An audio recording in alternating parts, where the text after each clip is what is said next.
Olá, senhoras e geishas do meu canal do YouTube, beleza? Como é que vocês estão? Vocês estão de boas? Vocês estão tranquilos? Então tá tudo bem. Primeiramente, recado rápido, recado básico. Segue lá no Insta, eu faço votação ou eu aviso qual vai ser o próximo vídeo. Segundo recado, curte a página do canal no Face, eu faço postagens diárias, curiosidades rápidas, coisas que não dá pra ficar postando aqui no YouTube toda hora. E por último, mais não menos importante, eu vou deixar tanto no card quanto na descrição as últimas 5 teorias, beleza? E quem quiser voltar a ver ilustrações com IA, por favor, dê aquele apoio, beleza? Mas enfim, sem enrolação, que eu já enrolei demais, vamos direto ao vídeo. E a teoria de hoje é: e se a Primeira Guerra Mundial tivesse terminado ainda em 1914?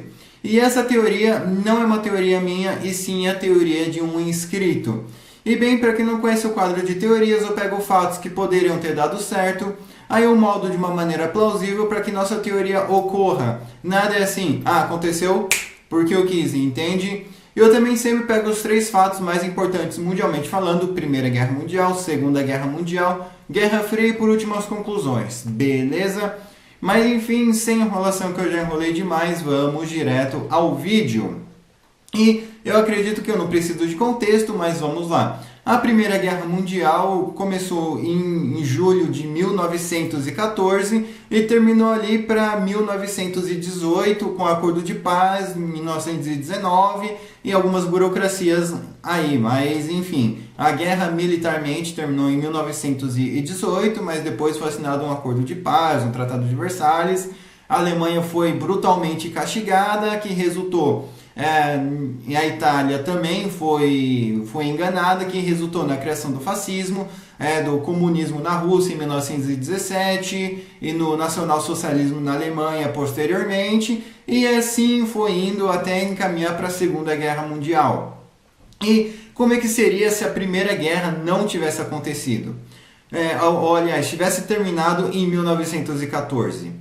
Ok, primeiramente vamos seguir a guerra normal. Aí passou alguns meses de guerra, chegou aí mais ou menos que no Natal, perto do Ano Novo. Os países vendo que tá uma devastação, que tá muita gente falecendo para conquistar 30 metros de terra e que a economia está sendo drenada. E não só isso, mas também pode acabar incentivando revoltas nas colônias pelo fato de estar desviando recurso natural, pegando pessoas forçadamente para se alistar e lutar na Europa, em lugar que eles não têm nada a ver. Então, eles pensando em medo de uma revolta, em medo de qualquer tipo de coisa, eles assinassem meio que um cessar-fogo inicialmente, mais ou menos que perto aí do Ano Novo. Então, a partir aí do dia 20, 27 e 29 de dezembro, existe um cessar-fogo aí, basicamente quase que em todas as frentes. E depois, aí, mais ou menos em 1915, por aí, em janeiro ou fevereiro, talvez quando muito no março, beleza. Aí eles assinam um tratado de paz, talvez pelo fato de não ter muito dano na Europa, nem muito na Ásia, volte aos status quo. Provavelmente a Alemanha com certeza vai acabar perdendo a colônia de Qingdao, mas em vez dela ir para o Japão, eu creio que ela vai diretamente para a China, uma vez que os chineses iam ver toda a instabilidade, os britânicos, aliás, iam ver a instabilidade na China, e ia pensar que pelo fato de Londres está se recuperando de uma guerra, seria a desculpa perfeita para invadir Hong Kong. Então eles iam preferir dar Qingdao para a China e acalmar os chineses do que preferir arriscar uma invasão em Hong Kong. E beleza, né? A Alemanha talvez não seria brutalmente castigada, os territórios seriam devolvidos, o Wilhelm II não seria destronado, com isso não existiria uma república de Weimar depois da Alemanha. A Itália, pelo fato de mal ter iniciado na guerra e não ter perdido tanta gente, o Mussolini não ia usar da desculpa de invasão de Etiópia e coisas do gênero. Muitas coisas, né, podem sim voltar a acontecer, mas eu creio que que guerra mundial não basicamente. E com isso a própria Rússia acaba evitando uma revolução bolchevique, uma vez que o Lenin se aproveitou da guerra para iniciar a Revolução Comunista, mas ao mesmo tempo também a questão aí do czar, ele poderia ver os problemas internos da monarquia e basicamente mudar para uma constitucional, monarquia federativa, dar algumas autonomias a mais. Então, provavelmente ele faria algumas reformas na Rússia para evitar que os comunistas tivessem força, tivessem apoio da população e eventualmente aí se rebelassem contra. Eles existiriam? Sim, eles existiriam, mas seriam grupos de guerrilha, seriam grupos clandestinos e eles não teriam apoio suficiente para conseguir iniciar uma guerra civil e eventualmente dominar a Rússia. Ok, tendo isso em mente, sem fascismo, nacionalsocialismo, outras coisas que evitaríamos seriam talvez o Franco e provavelmente Salazar. Mas e na Ásia, como é que ficaria? Bem, eu acredito que durante até mais ou menos 1920, 1930, o mundo estaria em paz, a Coreia ainda continuaria sendo do Japão, mas eu creio que a Guerra Civil Chinesa não iria mudar e a invasão japonesa também na China não iria mudar. Mas qual seria a desculpa do Japão dessa vez? O Japão poderia estar se sentindo traído pelo fato dele ter lutado na Tríplice Entente e não ter ficado com colônia nenhuma, e já a China, entre aspas, ter ganhado de mão beijada, e com isso ele provavelmente se sentiria humilhado, se sentiria traído e buscaria invadir a China nos anos 30. Sem a União Soviética, as coisas ficariam meio pesadas, pois o Japão também, mesmo com o poderio bélico da União Soviética, como eu já fiz vários vídeos aqui no canal, ele vivia invadindo aí a Manchúria, vivia invadindo a União Soviética através da Manchúria. Nesse caso da Rússia, provavelmente o Japão iria conseguir fazer incursões maiores e, obviamente, talvez dominar um pouquinho de território, mas, enfim, eles iriam ficar eventualmente trocando tiro aí com os russos, o que eventualmente chamaria a atenção dos europeus, mas ainda não seria o suficiente. Conforme eles fossem adentrando a China, as potências iriam ajudando o governo do Kuomintang, justamente para evitar que os comunistas chineses tivessem uma desculpa para falar que o governo do Kuomintang é imprestável, vendo um reflexo aí da Primeira Guerra Mundial. Então, eles iam ver, se o czar estava passando dificuldade na guerra e os comunistas estavam ganhando força, com a China pode acontecer a mesma coisa. Não podemos deixar um país grande igual a China virar comunista. Então, os países iriam ajudar, creio que eles iriam impor sanções econômicas no Japão e qualquer outro tipo de sanção, os Estados Unidos também. Eu creio que o único que seria capaz de ajudar militarmente, no caso de armas e treinos, seria o Império Alemão, uma vez que ele não teria problemas de ter soldados e também não teria problemas econômicos, ou não tantos quanto eles tiveram.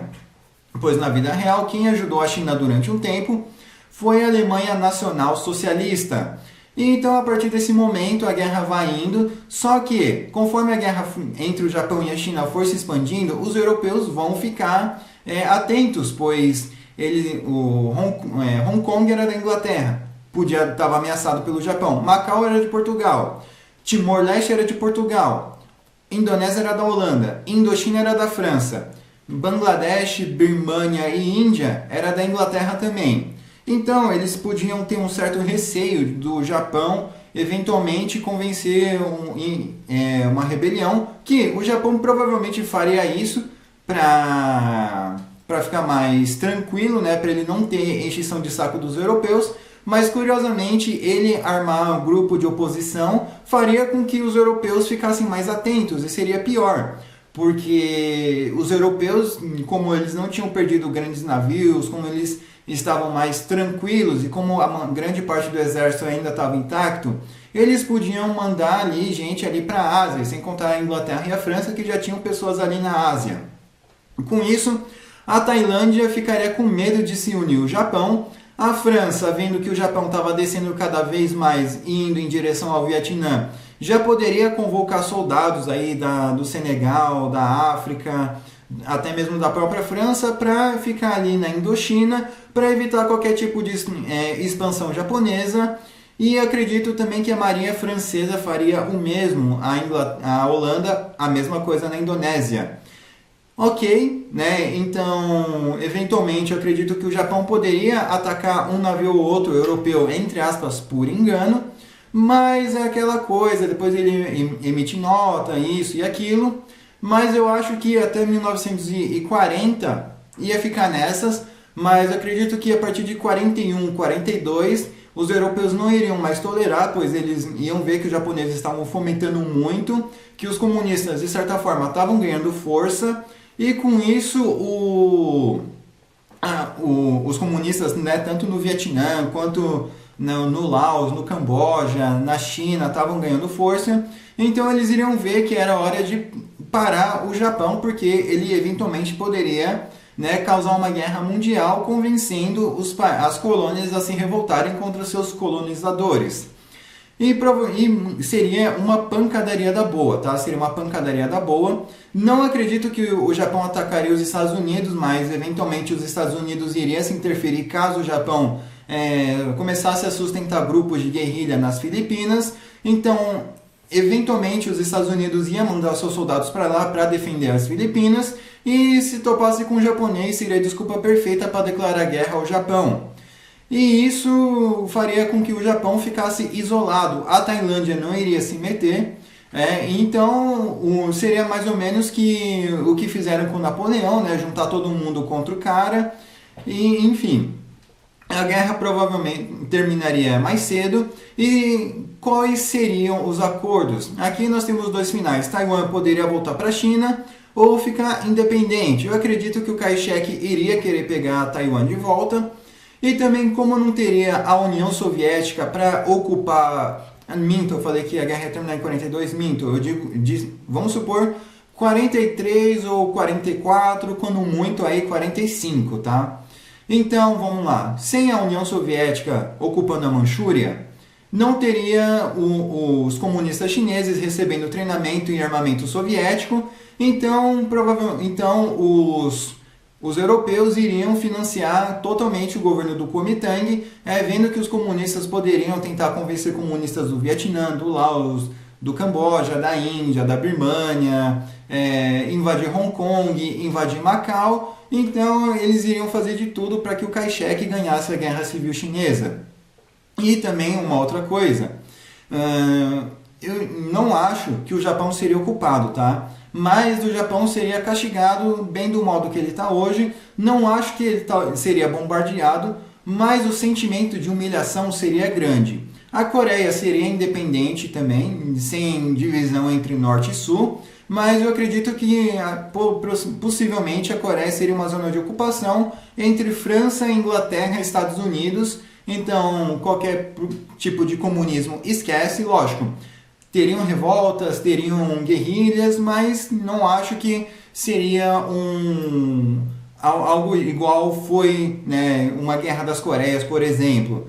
Então os comunistas provavelmente seriam fortemente combatidos e depois eles iriam escolher alguém aí para algum presidente fantoche, talvez Syngman-rhee, provavelmente Park Chung-hee não existiria. Ou talvez ele poderia existir sim, né? Vendo que a inspiração dele era o Japão. Já a Guerra Fria, aí sim, a Guerra Fria não existiria, pois os Estados Unidos, né, pelo fato de não ser um país subjugado, por ser uma colônia, não ter sido destruído, então seriam os Estados Unidos que mais teria dinheiro, por mais que a destruição na Europa não tivesse sido muita. Seriam os Estados Unidos que mais tivesse dinheiro, então eu acredito que aí sim, né, os Estados Unidos poderia ter uma hegemonia, ou então, entre aspas, Guerra Fria, né, poderia ser uma disputa de influência não militar entre Estados Unidos e Inglaterra. Então seria algo meio, como eu posso dizer, estranho, pois muita coisa seria atrasado. Corrida espacial, muitos armamentos, invenções tecnológicas. se existissem, iriam demorar para acontecer, pois não tinha aquela pressa de quem era melhor, o comunismo ou o capitalismo. Algumas outras coisas também, como, por exemplo, Israel poderia acabar existindo, mas eu não acho que ele seria feito às pressas como foi. Seria algo mais debatido, muito mais conversado. Já a independência dos países, provavelmente a Espanha ia colocar o Baldai como o imperador da Indochina, e isso até que ia render uma bela de uma teoria, hein? Então o Baldai poderia ser selecionado aí para governar a Indochina, já que ele era pró-ocidente. A questão na Birmânia, Bangladesh e Índia, Paquistão, eventualmente, poderia rolar sim uma pancadaria, né? Pois os indianos e os ingleses eles trocam soco desde quando eles foram ocupados / colonizados. Então, eventualmente, essas pancadarias aí iriam acontecer, mas a Inglaterra já está muito mais forte e militarmente e economicamente. Então, acho que a independência poderia vir lá para os anos 50, 55 no máximo. Já a partição da Índia, aí tanto faz, né? Porque aí é coisa interna deles, Bangladesh e tal, é coisa deles. Provavelmente os ingleses nem iriam se meter numa criação de um Paquistão Oriental, mas eu acredito que eles iriam se virar ali. Já as colônias africanas, pelo fato de não ter uma União Soviética para fazer propaganda anticolonialista, eu acredito que iria sim ter revoltas, mas não iriam ser de movimentos comunistas, eles iriam ser movimentos nacionalistas e eventualmente talvez muitos dessas independências seriam nomeadas, no caso do país colonizador escolher alguém para liderar lá, do que eles mesmo eleger alguém organicamente. Não estou anulando golpes de Estado, não estou anulando violência, corrupção, violência interna, corrupção. O mundo não seria perfeito, mas seria bem diferente. Beleza? E hoje os nossos mapas também estariam diferentes. E até mesmo a Europa, muitas monarquias como a Áustria-Hungria talvez poderia continuar existindo, né, de um modo mais federativo, cada um controla o seu lado, para evitar brigas étnicas. Reino da Iugoslávia talvez existiria, enfim, seria aí um mundo completamente diferente. A Indochina provavelmente, né, talvez ainda seria uma só, governada pelo Baldai e mais dois outros imperadores, representando Laos e o Camboja. Né, a Tailândia, por incrível que pareça, não seria atacada, pois eles iriam se manter neutro, não iriam comprar a briga do Japão, ou talvez iriam comprar uma briga contra o Japão para ter apoio ocidental. Beleza, minha gente? Mas enfim, espero que vocês tenham gostado. Não se esqueça de curtir, compartilhar, se inscrever. Comentem aí o que vocês acrescentariam, que vocês removeriam. Comentem aí a teoria de vocês, ou demora, mas eu faço. E inscrito que me pediu essa teoria, comenta aí se você curtiu ou não, beleza? Enfim, não se esqueça, né, de curtir, compartilhar, se inscrever. Veja os vídeos do card de descrição. Me siga no Insta, nas minhas outras redes sociais. Quem puder dar aquele apoio, tamo junto, beleza? Enfim, falou e fui!